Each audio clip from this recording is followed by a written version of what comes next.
hace mucho tiempo ya hemos empezado también como Efraín. Ya no son ciudades o no son países diferentes, se refiere a Israel con diferentes nombres. Y en los primeros 3 capítulos hemos visto la descripción de la vida familiar del profeta Oseas. Oseas se casa con una mujer llamada Gomer y luego esta mujer le es infiel a su esposo. Pero el Señor luego le dice que, también esta mujer, la esposa de Oseas, le abandona a su esposo. En la descripción les decíamos, hermanos, que Dios está mostrando su carácter. ¿Cuál es el carácter de Dios? Dios muestra su carácter, que es fiel, que es amoroso, que es misericordioso, que es bondadoso. Estaba amándolos. Dios todavía los quería atraer hacia Él. Entonces, esa es lo que hemos visto en la primera parte, en los primeros 3 capítulos. Y luego en el capítulo 4 hasta el 7, hemos visto que los pecados de Israel son denunciados. Oseas denuncia el pecado que ellos estaban cometiendo. Entonces, a partir del capítulo 4 vemos a más detalle cuáles son los pecados en los cuales estaba incurriendo Israel. La ignorancia les valía, en otras palabras, la idolatría de Israel. Ellos habían hecho ídolos, habían adoptado muchos ídolos de las naciones extranjeras.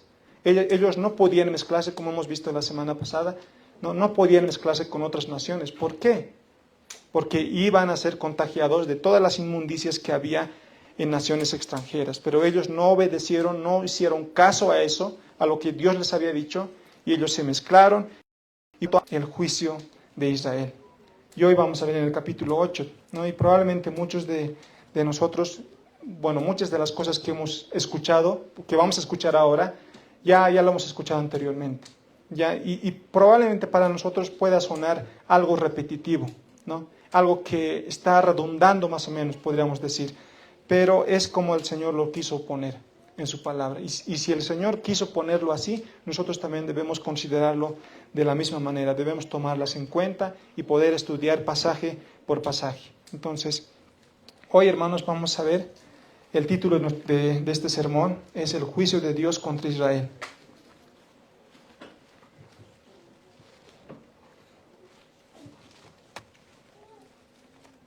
El juicio de Dios contra Israel. Y vamos a ver 3 cosas. Vamos a ver 3 cosas que yo he visto en estos pasajes. El juicio de Dios contra Israel será en tres cosas, ¿no? Será un juicio anunciado en el capítulo 1, versículo 1 al 6, un juicio que Dios anuncia. Ya no va a ser de sorpresa, sino que va a ser anunciado. El juicio será merecido, será un juicio merecido. Israel merece ese juicio, y es lo que va a exponer ahí. Versículos 7 al 10. Y en tercer lugar, un juicio desastroso. Será un juicio desastroso lo que Israel recibirá por causa de su pecado. Entonces, 3 cosas sencillas, hermanos, para que podamos ir dirigiéndonos en base a eso.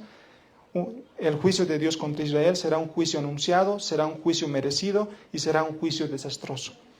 Entonces, en primer lugar, vamos a ver el juicio contra Israel será un juicio anunciado.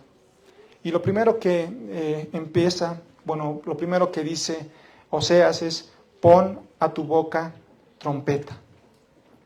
El Señor habla a su pueblo, Israel, por medio del profeta Oseas y le dice: pon a tu boca trompeta. En otras palabras, está diciéndole que suene la trompeta, que suene la trompeta. Y según Números capítulo 10, los israelitas utilizaban las trompetas para anunciar ocasiones especiales. Utilizaban la trompeta, hacían sonar la trompeta para anunciar ocasiones especiales, pero también para reunir a la gente, para reunir a la gente y también para anunciar la guerra. Ahora, cuando yo hablo y digo trompeta, ¿no? Y tal vez los niños están imaginándose trompeta como las que conocemos ahora. En ese tiempo y en ese contexto, una trompeta normalmente era un cuerno de carnero, Eso es lo que se tocaba fuerte para convocar a la gente para ocasiones especiales o inclusive para ir a la guerra. Era un llamado para ir a la guerra. Entonces, este era un llamado de alarma, porque el enemigo venía, pero al Dios alarmarlos, Dios le está alarmando a Israel para que ellos estén atentos. Dios les estaba dando, en otras palabras, una oportunidad para arrepentirse. Dios los podía, hermanos, castigar sin avisar. Dios podía castigarlos, derramar su juicio sobre Israel sin antes avisar. No tenía Él por qué avisarles, pero Él, en su misericordia, Él quiso anunciarlos, quiso alarmarlos, y es por eso que dice eso, ¿no? Y hermanos, cuando nosotros estamos viendo esta parte y nos detenemos en cada parte, podemos ver, ¿no? Desde la semana pasada yo les decía, hermanos, debemos ver el carácter de Dios detrás de esto. Todo lo que leemos pareciera malo, pareciera injusto, pero detrás de eso hay un amor de parte de Dios para con su pueblo. Hay una paciencia, y aquí nosotros vemos que Dios es paciente, que Dios es lento para la ira, que sigue dando oportunidades a aquel pueblo que ha sido rebelde contra Él, que Él es grande en misericordia. Y Dios es un Dios de oportunidades, pero tiene un límite. Y es lo que Dios va a anunciar ahora. Y para ello va a utilizar, Oseas va a utilizar imágenes que para los israelitas son familiares. Oseas va a utilizar palabras o imágenes para mostrar a las personas lo que Dios les haría por causa de su pecado. Dios va a utilizar imágenes, ilustraciones, para decirles lo que va a ocurrirles a ustedes por causa de su pecado. Y continúa el versículo 1. Dice, como águila viene contra la casa de Jehová, porque traspasaron mi pacto y se rebelaron contra mi ley. Viene un juicio seguro. Busca el momento de atacar a su presa. Y el momento en el que el águila decide atacar, se va a ir en picada y va a atacar a su presa. Y es seguro, es inevitable. No hay escapatoria. Igual iba a ser el castigo para Israel. No habría escapatoria para ellos. Por más que una persona dijera, no, yo voy a escapar del juicio de Dios y me iré a tal lugar, Dios no puede ser burlado. Cuando Dios decide castigar, es porque va a castigar. Y nadie puede escapar de aquello. Dios castigaría a su pueblo, la casa de Dios. Su pueblo, la casa de Dios es su pueblo, y Dios va a castigar a su pueblo, y eso va a ser inevitable. Y aquí utiliza la imagen del águila. El águila sería Asiria. Ellos iban a ser castigados. Ahora, ¿por qué el juicio de Dios es inevitable o será inevitable para ellos? ¿Por qué el juicio de Dios va a ser tan seguro? Porque ellos habían pecado. Específicamente el Señor dice, han traspasado mi pacto y se habían rebelado contra su ley, contra la ley del Señor. Dios tenía un pacto con su pueblo y el Señor dice, ellos habían fallado ese pacto, habían quebrado las cláusulas del pacto. Ellos no quisieron obedecer a Dios. A Israel, hermanos, no le importaba lo que Dios había dicho, lo que Dios había mandado. Ellos hicieron y vivían como ellos querían. Ellos hacían su voluntad propia. No consultaban a Dios, no hacían nada consultando a Dios. Ellos vivían en su propia voluntad. Y el versículo 2 dice, a mí clamará Israel, Dios mío, te hemos conocido. Versículo 3, Israel desechó el bien, enemigo lo perseguirá. Dice, a mí clamará Israel, Dios mío, te hemos conocido. Pero este clamor que levantaba Israel no era sincero. Como hemos visto en el capítulo 6, no era sincero, no era verdadero, no era genuino. Como hemos visto en capítulos anteriores, Israel realmente no conocía a Dios. Ellos decían conocer a Dios, pero Dios no los conocía. Eso es importante, hermanos. Nosotros podemos decir conocer a Dios, pero Dios no conocernos a nosotros.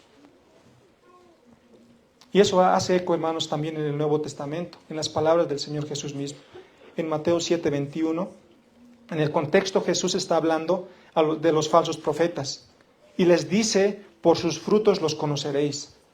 Jesús está enseñando que nuestra vida refleja lo que somos. Y dice Mateo 7:21 al 23, no todo el que me dice Señor, Señor, entrará en el reino de los cielos, sino el que hace la voluntad de mi Padre que está en los cielos. Muchos me dirán en aquel día, Señor, Señor, ¿no profetizamos en tu nombre y en tu nombre echamos fuera demonios y en tu nombre hicimos muchos milagros? Y entonces les declararé, nunca os conocí, apartaos de mí, hacedores de maldad. La pregunta que aquí podemos hacernos en base a este pasaje es, ¿cuál es la voluntad del Padre? Dice, el que hace la voluntad del Padre.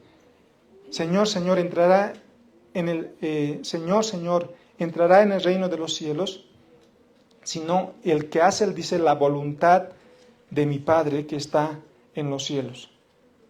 Y uno podría decir que estas personas podían cumplir la voluntad del Padre, porque ellos dicen, nosotros hemos cumplido, podrían decir ellos, y decir, mira, nosotros hemos echado fuera demonios, nosotros hicimos muchos milagros, nosotros profetizamos, hicimos.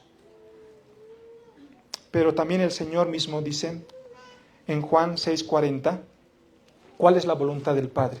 Y dice, y esta es la voluntad del que me ha enviado, que todo aquel que ve al Hijo y cree en Él, tenga vida eterna. Y esa es la voluntad del Padre. Esa es la voluntad de Dios. Que todo aquel que ve al Hijo, a Cristo, a Jesús, y cree en Él, tenga vida eterna. Ahora estos pasajes, hermanos, también debe ponernos en alerta a nosotros. Debe alarmarnos, debe ponernos en alerta. Y cada uno de nosotros debe examinar su vida y meditar. Porque probablemente sea el mismo caso que los israelitas en el tiempo de Oseas. Estos pasajes, hermanos, nos deben ayudar a examinar nuestras vidas de tal manera que podamos pensar, ¿realmente hemos creído en el Señor? ¿Realmente hemos puesto nuestra confianza en el Señor? Israel, ellos pensaban que conocían a Dios, pero su corazón, dice, estaba lejos de lo que decían sus labios. Hermanos, una cosa es decir con nuestra boca, yo creo en el Señor. Pero debemos preguntarnos, ¿realmente yo he creído? Podemos decir, yo amo al Señor. Yo conozco la palabra del Señor. Yo sé esto, yo sé aquello, yo he hecho esto, el otro. Y podemos decir, yo soy creyente, yo soy cristiano, yo soy parte del pueblo de Dios. Pero la pregunta que cada uno que constantemente debemos hacer es si realmente lo soy. Si realmente lo soy, ¿qué hay en nuestro corazón? Porque la vida cristiana no solamente se trata de cosas externas, de las cosas que hacemos inclusive por el Señor, sino cómo está nuestro corazón delante del Señor. Por sus frutos seréis conocidos. Una persona dice amar al Señor, pero no ama a su prójimo. No ama su palabra, no ama el orar. Y prefiere otras cosas que son sus ídolos y deja a Dios en segundo plano. Y está muy lejos de Dios.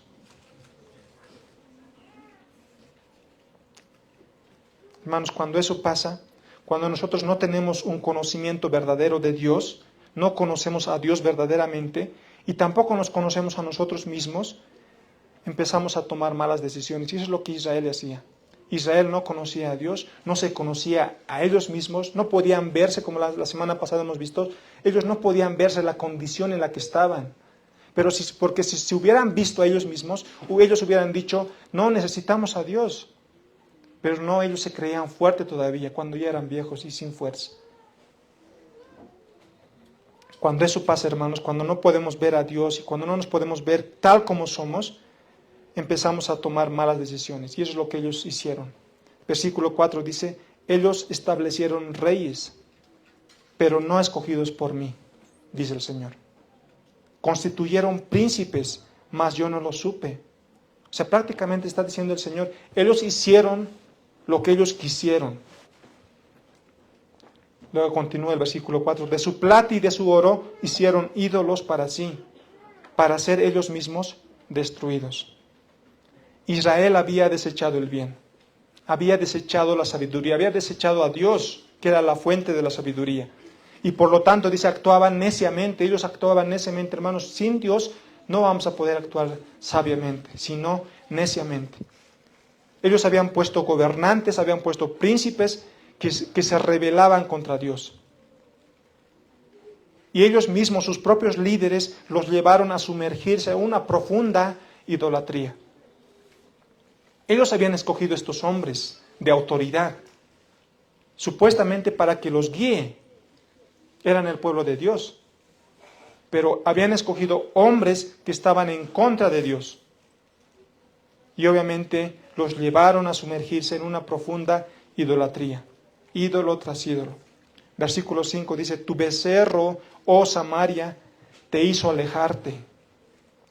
Se encendió mi enojo contra ellos hasta que no pudieron alcanzar purificación, porque de Israel es también este, y artífice lo hizo. No es Dios, por lo que será deshecho en pedazos el becerro de Samaria. Con todos los recursos, hermanos, que Israel recibía de parte de Dios, Israel, ¿sabían qué hacían con eso? Israel construía ídolos de plata y de oro. Dios les había dado todas las cosas. Dios les había dado el oro y la plata. Pero ellos habían, con eso que habían recibido de parte de Dios, ellos habían construido ídolos para adorar a estos ídolos. Y el Señor dice, esto les va a condenar más.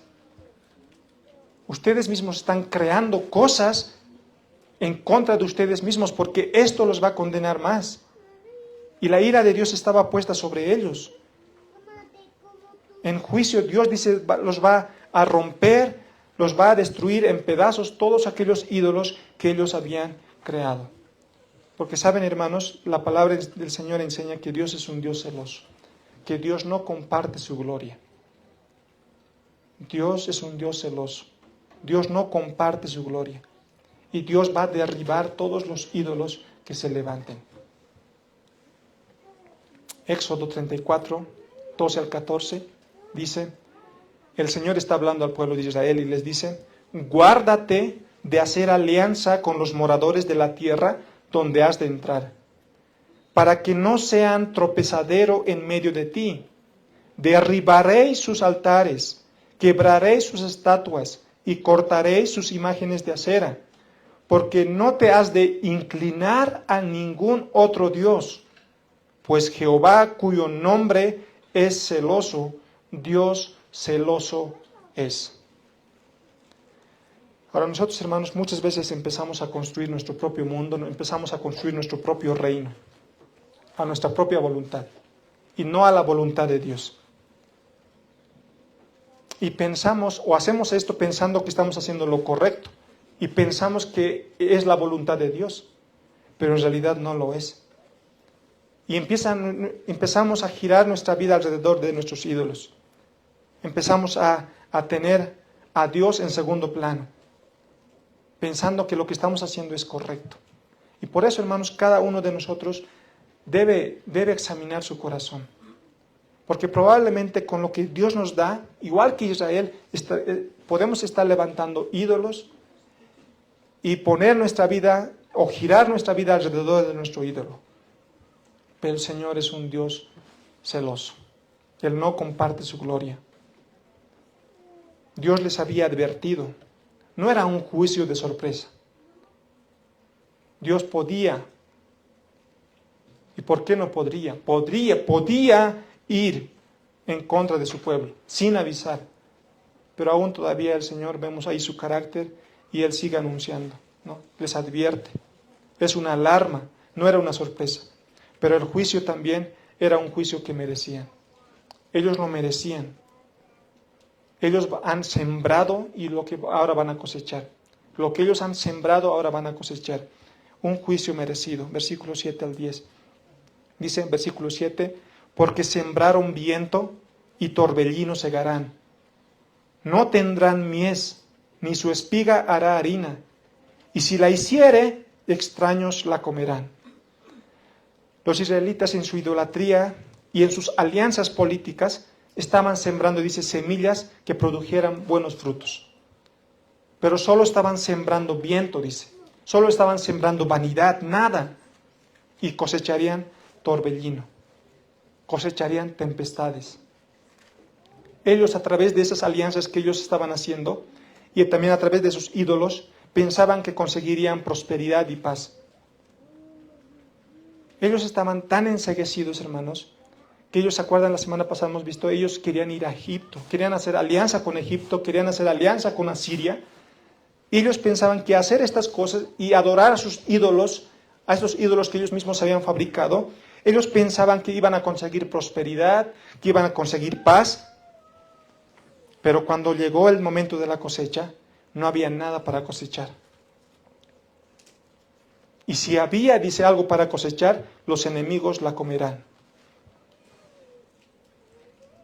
Ahora, los que trabajan en el campo saben cómo funciona esto, ¿no? El de sembrar y cosechar.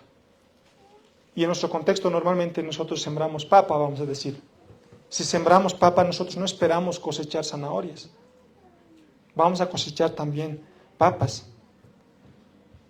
Entonces, hermanos, las consecuencias que vivimos, mayormente, aunque Dios puede que haya, en medio de eso, Dios puede estar enseñando muchas cosas, pero mayormente son consecuencias de nuestras malas decisiones. Las consecuencias que vivimos mayormente son consecuencias de las muchas malas decisiones que cometemos. Hermanos, constantemente estamos sembrando. Algo que debemos pensar nosotros es que constantemente estamos sembrando. Hoy estamos sembrando. Lo que hacemos hoy es una siembra, pero también estamos cosechando lo que hemos sembrado hace tiempo atrás. Y vamos a cosechar lo que hoy estamos sembrando. Y hermanos, ¿saben? Cuando nos va mal en nuestras vidas, cuando nos pasa algo malo en nuestras vidas, casi siempre le echamos la culpa a Dios. Como les decía la semana pasada, tal vez no decimos con nuestra boca, Señor, tú tienes la culpa. No sale eso de nuestra boca, pero nos comportamos echando la culpa al Señor. Muchas veces de nosotros vivimos amargados, vivimos fríos y decimos, es que hace tiempo que yo no siento a Dios. Pero la verdad es que no debemos echar la culpa a Dios. Es nuestra responsabilidad de poder buscar a Dios.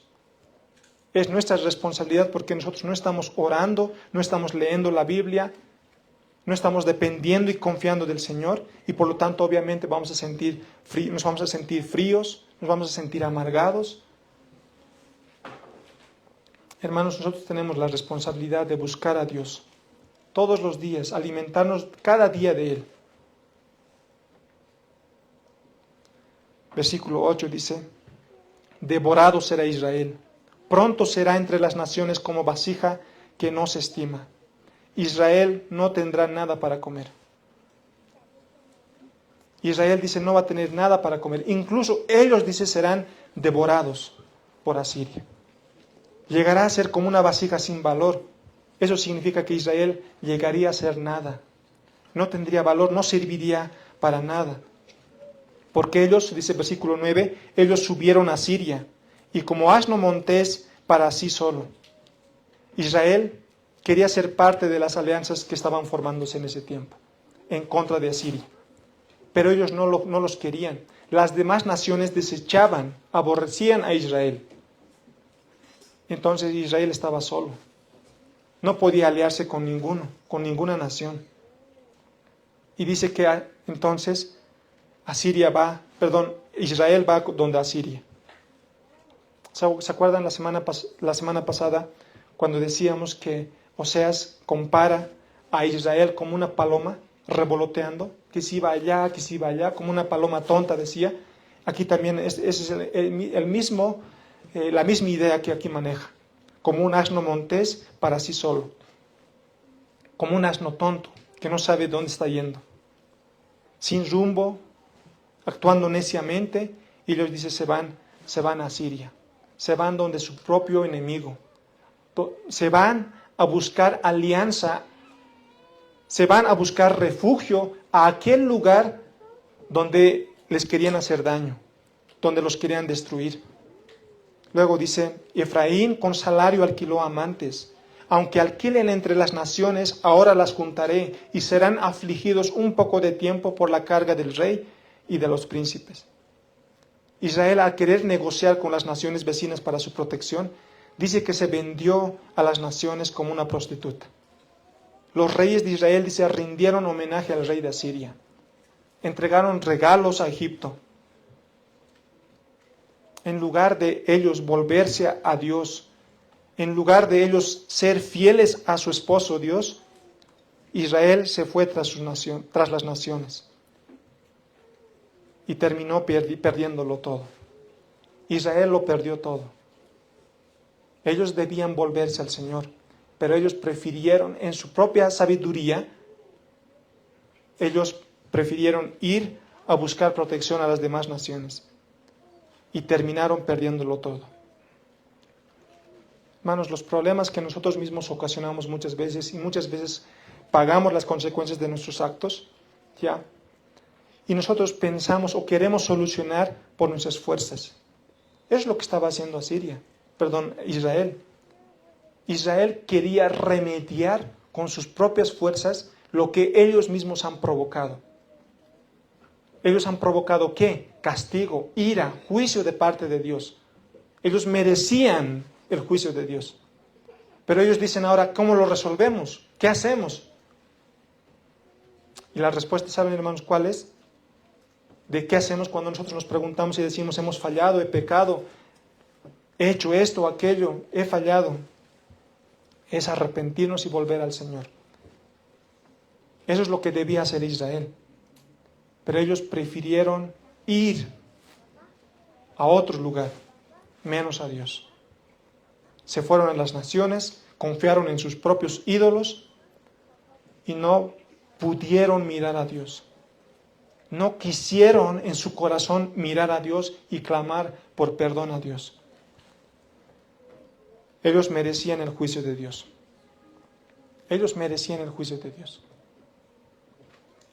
Pero iba a ser un juicio desastroso. No era un juicio leve, era un juicio desastroso. Y eso es lo que vemos en el versículo 11 al 14. Dice, porque multiplicó Efraín altares para pecar, tuvo altares para pecar. Le escribí las grandezas de mi ley y fueron tenidas por cosa extraña. En los sacrificios de mis ofrendas sacrificaron carne y comieron. No los quiso Jehová. Ahora se acordará de su iniquidad y castigará su pecado. Ellos volverán a Egipto. Olvidó pues Israel a su hacedor y edificó templos y Judá multiplicó ciudades fortificadas. Mas yo meteré fuego en sus ciudades, el cual consumirá sus palacios. Por un lado dice aquí Oseas que ellos habían olvidado la ley de Dios. Porque multiplicó, dice, Efraín altares para pecar. Dios les había mandado específicamente que ellos no podían tener altares, no podían tener ídolos. Pero ellos, dice, multiplicaron. Dice, porque multiplicó Efraín altares para pecar. Tuvo altares para pecar. Al sembrar viento, dice, al sembrar idolatría, ellos en vez de crear adoración a Dios, ellos estaban creando altares para aumentar su idolatría. Una pregunta que aquí nosotros nos podemos hacer, hermanos, es, ¿qué hacemos con lo que Dios nos da? ¿Qué hacemos con lo que Dios nos da? Israel, todo lo que había recibido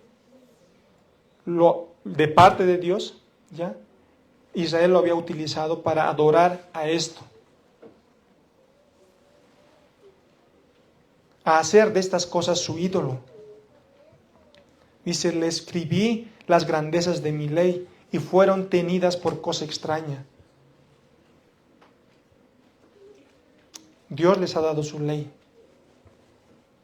Pero cuando perdemos ese conocimiento, esa perspectiva de lo que Dios ha dicho, cuando olvidamos la ley de Dios, cuando olvidamos y desechamos lo que Dios quiere de nuestras vidas, nos equivocamos en nuestra vida. Cuando, hermanos, dejamos de lado la palabra de Dios, nos vamos a equivocar en cómo nosotros vamos a vivir o debemos vivir. Y si dejamos de lado la palabra de Dios, muchas veces vamos a hacer lo que nosotros queremos y no lo que el Señor quiere. Esa es la consecuencia. Esa es la verdad que nosotros debemos entender. Si nosotros dejamos de lado a Dios, no podemos pensar que nuestras vidas van a ser agradables a Dios, porque no sabemos cómo conducirnos si no es Dios que nos conduce nuestras vidas. Pero Israel aquí dice, no, yo soy cristiano, yo soy creyente, yo soy el pueblo de Dios. Yo conozco a Dios, dice Israel. Y muchos de nosotros podemos decir también lo mismo, yo conozco a Dios. Pero como les decía, debemos examinar nuestros corazones. Y esto es algo urgente que debemos examinarnos. Examinar cómo estamos delante del Señor, cómo está nuestro corazón delante del Señor. Debemos examinarnos cuanto antes, porque cuanto antes también debemos volvernos al Señor. Versículo 13. Dicen, los sacrificios de mis ofrendas sacrificaron carne y comieron, no los quiso Jehová.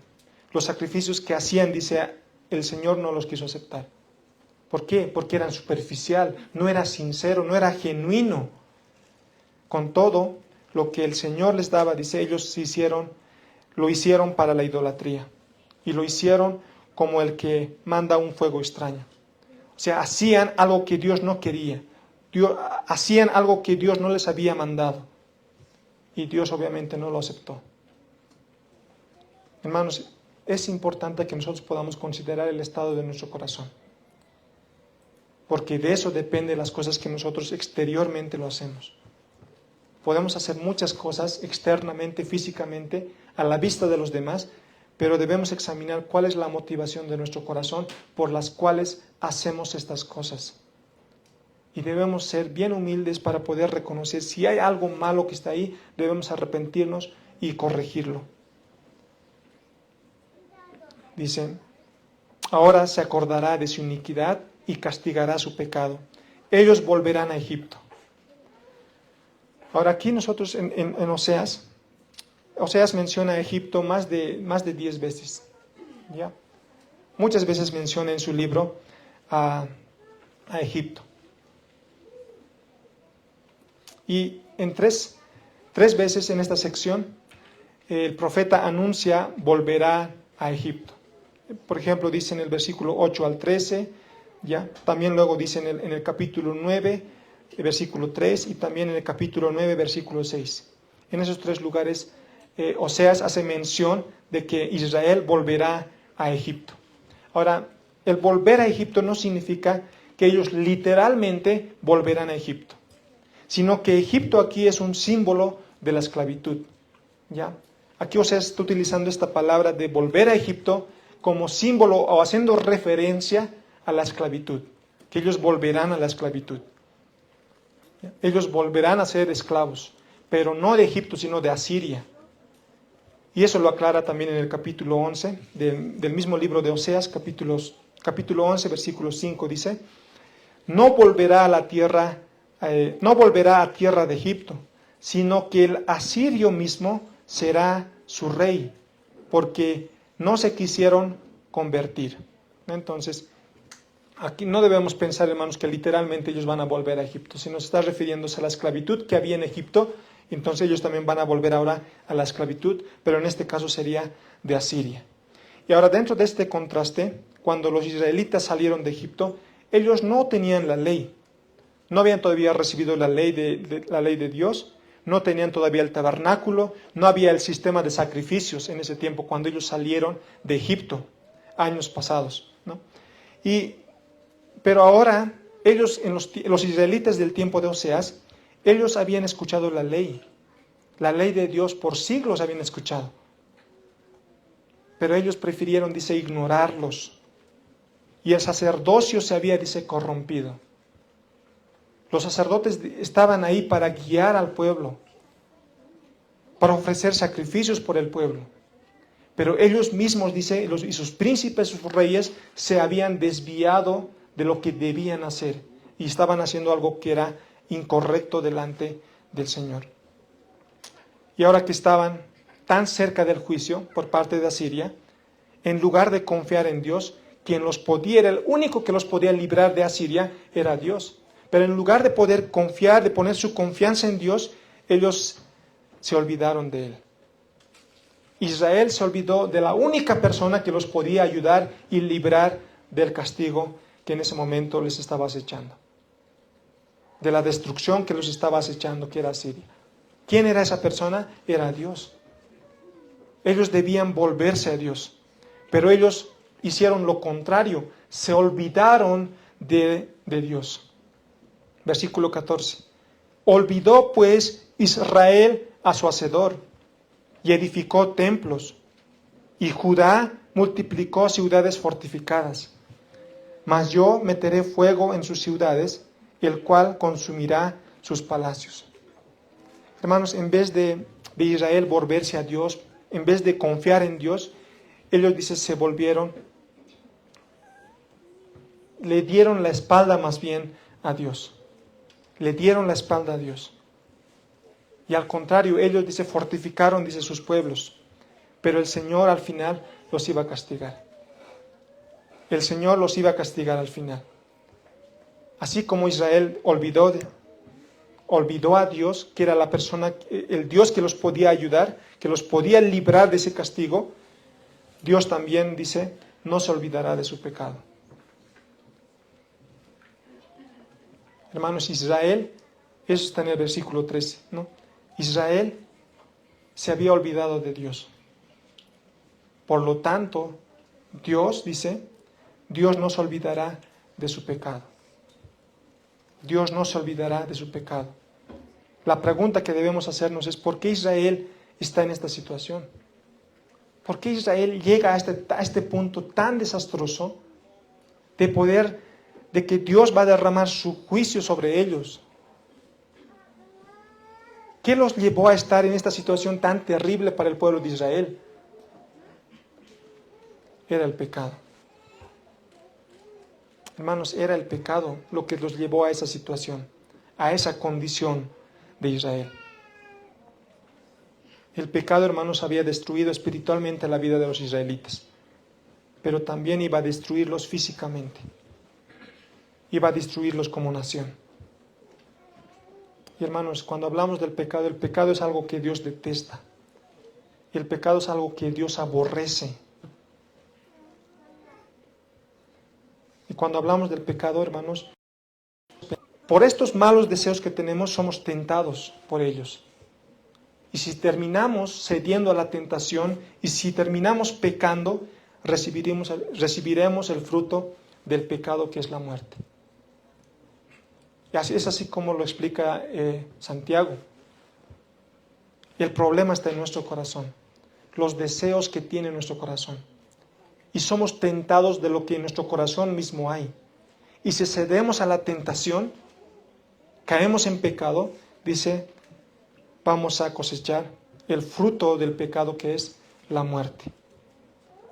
Nuestro corazón es la fábrica de ídolos. Nuestro corazón es el problema. Ahí está el pecado. De ahí sale el pecado. De ahí nosotros cometemos errores. De nuestro corazón salen los malos deseos. Hermanos, constantemente estamos fabricando ídolos. Nuestro corazón está fabricando ídolos. Todo aquello que ocupa el lugar de Dios, que solamente Dios merece, es un ídolo.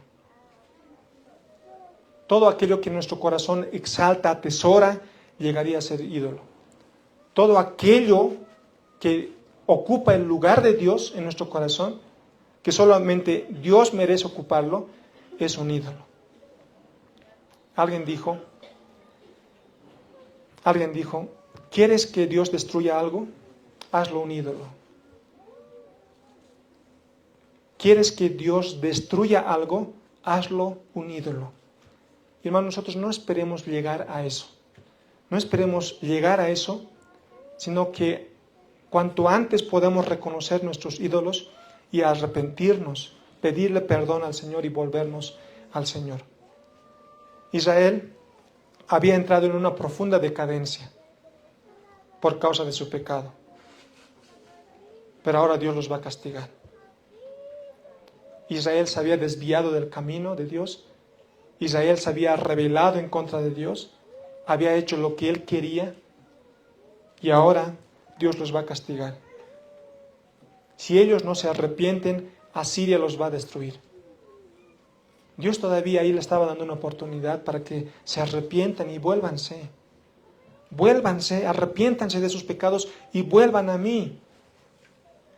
Pero en su terquedad, como el asno, terco, tonto, ellos se fueron, se alejaron de Dios.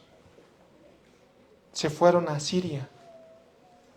Ellos se entregaron a Siria para ser destruidos por ellos. Dios podía castigarlos sin previo aviso. Pero Dios quiso, una vez más, advertirlos. Dios quiso advertirlos, por eso les mandó profetas, para que los escuchen y se vuelvan a Dios. Eso es lo que predicaban los profetas: arrepiéntanse. Los declaraba su pecado y dice: arrepiéntanse, vuélvanse al Señor. Hermanos, todos nosotros nos descarriamos. Hemos hecho lo malo delante de Dios. Y todo lo malo, hermanos, que nos pasa a nosotros es justo. Es lo que decíamos la semana pasada. Todo lo que nos pasa en nuestras vidas es justo. Nada es injusto, porque Dios no se equivoca. Dios no se equivoca.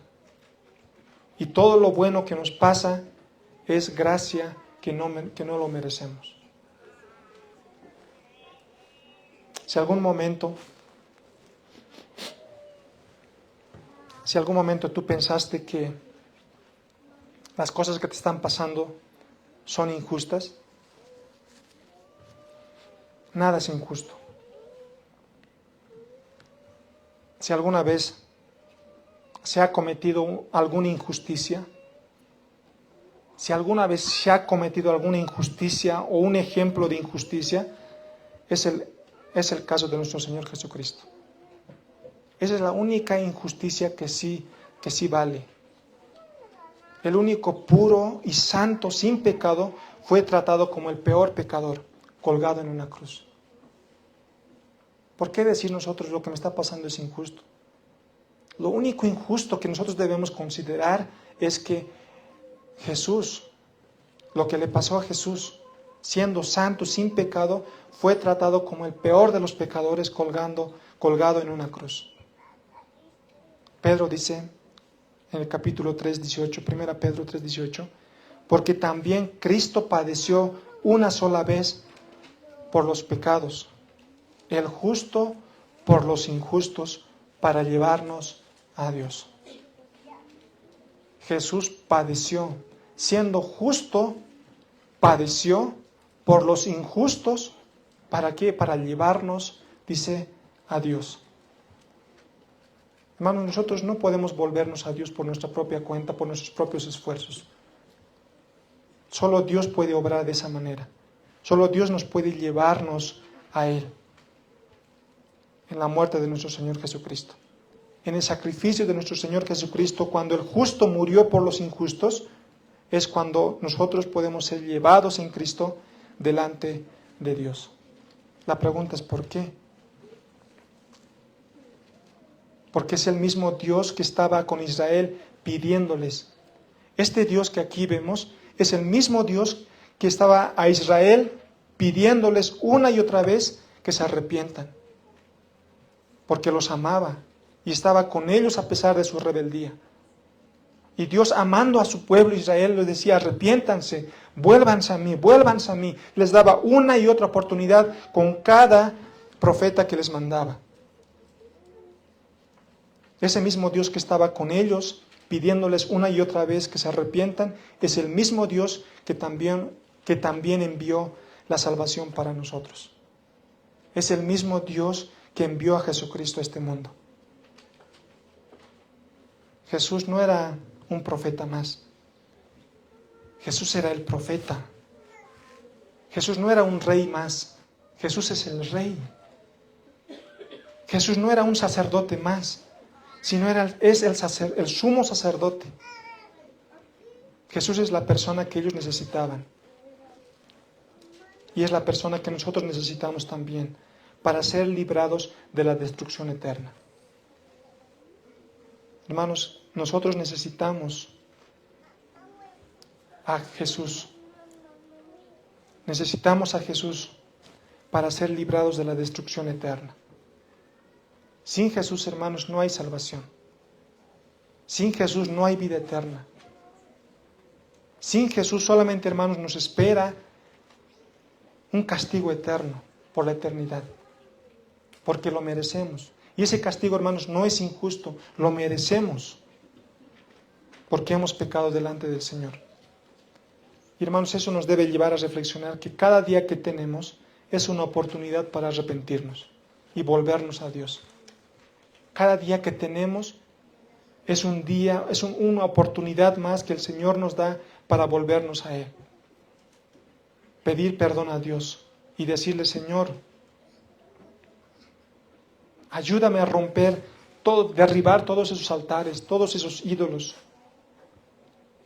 y decirle que Él pueda reinar nuestras vidas y que Él pueda llenar todo aquello que en todo nuestro corazón, que Él pueda ser suficiente para nosotros. Hermanos, nosotros debemos mirar al Señor. Constantemente el Señor nos está llamando, nos está llamando.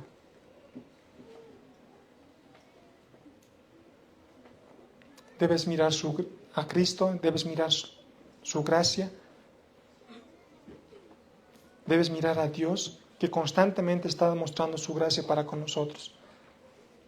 Pero también debemos mirar a nosotros mismos, debemos mirar nuestro corazón. Y cuando miramos nuestro corazón debemos arrepentirnos. Sabes, hermano, Dios está presente en todo lugar, en todo momento al cual nosotros podemos acudir. No debemos ir a un lugar para encontrar a Dios. En el lugar donde estamos encontramos a Dios. Dios está ahí presente y está esperándote con los brazos abiertos.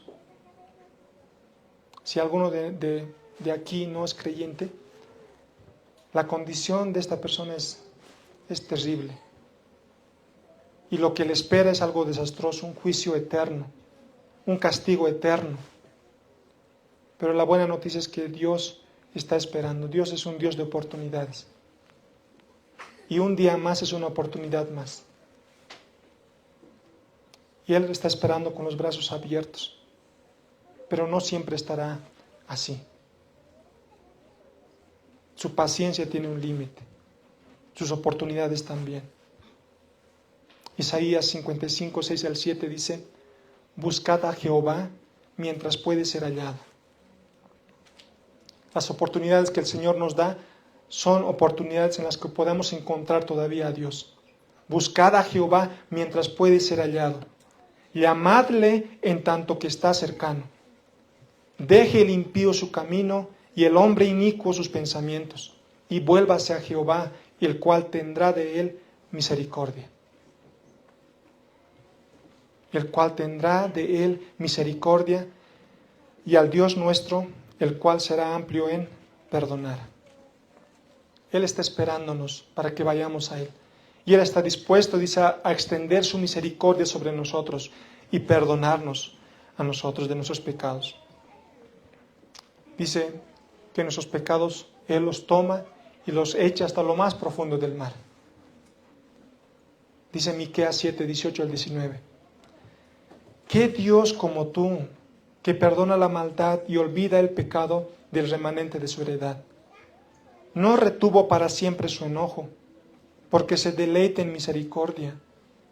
Él volverá a tener misericordia de nosotros, sepultará nuestras iniquidades y echará en lo profundo del mar todos nuestros pecados.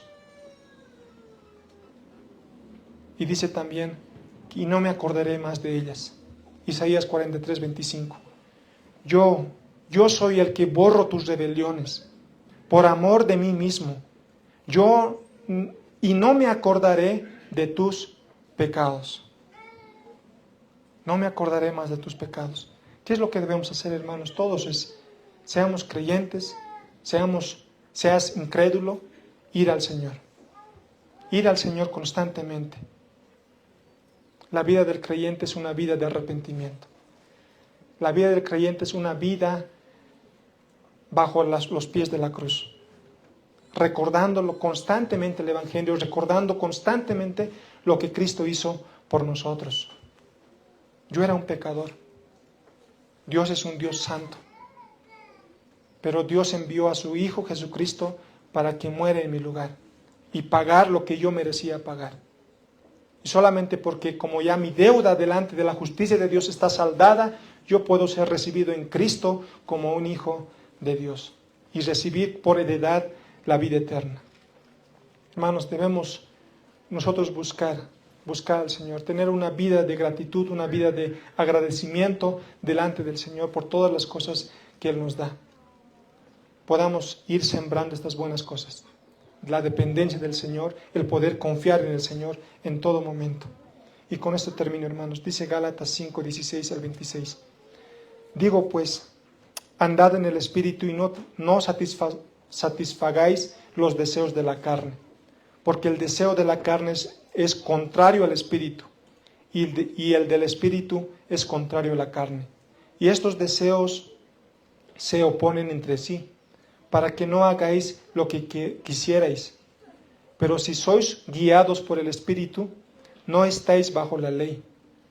Las obras de la carne son fáciles de reconocer, y son adulterio, inmoralidad sexual, inmundicia, lujuria, idolatría, hechicerías, enemistades, pleitos, celos, iras, contiendas, divisiones, herejías, envidias, homicidios, borracheras, orgías y cosas semejantes a estas.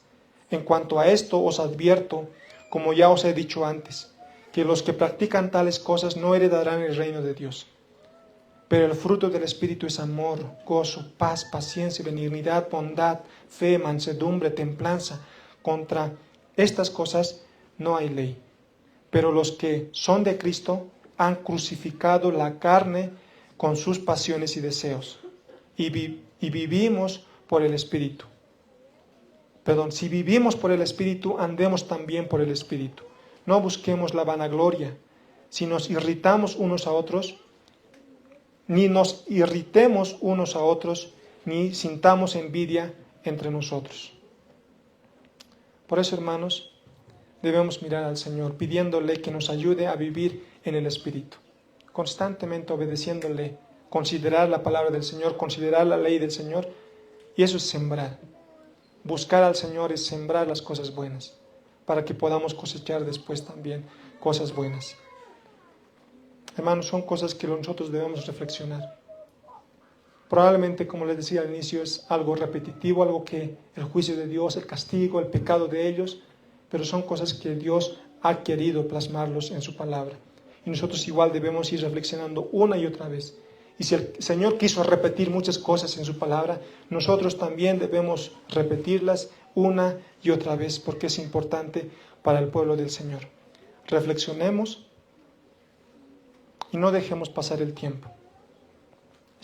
Cuando hablamos de estas cosas, de la palabra del Señor, estamos hablando de cosas eternas. De cosas eternas. Y no podemos dejar de lado estas cosas eternas por cosas terrenales que encontramos en este mundo. Que Dios bendiga su palabra, hermanos. Vamos a orar. Padre nuestro, muchas gracias por tu palabra. Muchas gracias porque por medio de ella, Señor, tú hablas nuestro corazón. Y muchos de nosotros nos identificamos, Señor, con el pueblo de Israel, porque tenemos el mismo corazón. Un corazón pecaminoso, un corazón que busca satisfacer sus deseos, y constantemente nosotros, nuestras mentes, nuestro comportamiento, Señor, grita, Señor, que no te necesitamos. Y preferimos otras cosas de este mundo. Preferimos nuestros deleites, aquello que puede satisfacer nuestros deseos. ¿Cuántas veces de esa manera hemos pecado, Señor? Y delante de ti no hay nada que podamos esconder. Delante de ti somos como un libro abierto, Señor. También reconocemos que tú no olvidas todo aquello que hemos pecado, en pensamiento, en la forma en que hablamos o hacemos, Señor. Tú te acuerdas de todo, Señor. Y nos sentimos avergonzados por todo aquello delante de ti. Pero también encontramos la esperanza en Cristo. Encontramos la salvación, el perdón, la reconciliación, porque el castigo de nuestro pecado fue sobre Él.